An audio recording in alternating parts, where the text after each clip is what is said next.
3 minutes doesn't sound like a long time.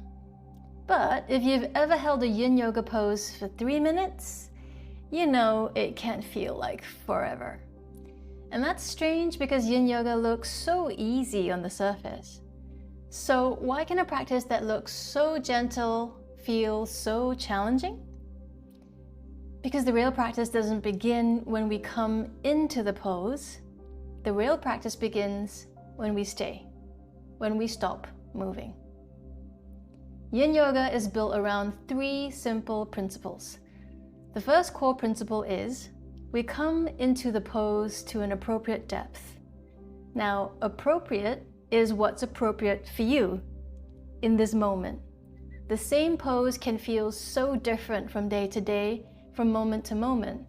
So it really is up to you to bring in your self-awareness into what feels appropriate to you now.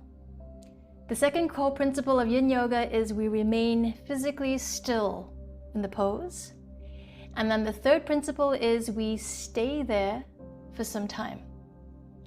So the poses themselves are not actually the point. The real practice of Yin Yoga begins once you stop adjusting. Once you come to that place of stillness, and then you hold for time. So, here's the interesting part. As the minutes pass, you start noticing things. Perhaps there's the urge to move, fidgeting, scratching somewhere.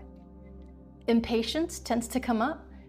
It's 3 minutes, like you're just counting down the minutes, right? Discomfort also comes up, like my hamstrings feel so tight, or this pose is really uncomfortable now that we're like 20 seconds into it. And then often that leads into self-judgment, right? I'm not as flexible as I wish I was. And for me, this is the one that's really relatable. That's the striving. There's the, if I can only reach a little further into this pose. You might also notice that you might be holding your breath, clenching your jaw, or tightening your shoulders. Or perhaps ruminating thoughts, right? The voice in your head saying, go deeper. You're not doing enough. Or this should feel different. So in that sense, Yin Yoga then becomes a mindfulness practice.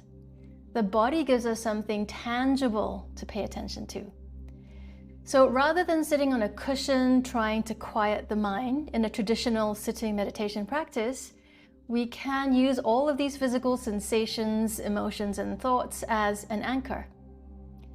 There's this thing called achievement conditioning. Many of us have been trained to push harder, to optimize, to improve.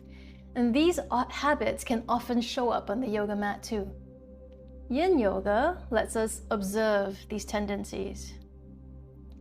Now, it's also important to note that there's a difference between intensity and awareness. Some people think that a deeper pose means a better practice, but Yin invites us to question that assumption. Another thing I love about the Yin practice is practicing acceptance. It's important to note that acceptance is not resignation. You're not resigned to, this is how my body is, right? It's not giving up either, not giving up on yourself. It's simply meeting the body where it is today, where it is in this present moment. That's a really subtle but very profound life skill. For many people, especially those who struggle with traditional meditation, Yin Yoga can be a beautiful gateway into mindfulness and self-awareness through the body. It gives us a chance to practice being present with exactly what's here. It's also why I love teaching Yin Yoga alongside Yoga Nidra, another practice that helps us slow down, listen more deeply, and reconnect with ourselves. I'll share more about Yoga Nidra in another video. In the meantime, I hope this encourages you to explore mindfulness through Yin Yoga, through the body sensations, through the thoughts that come up and the emotions, and through whatever else might arise when you give yourself permission to be still. Not by trying to change your experience, but by becoming curious about it. I'll see you on the mat.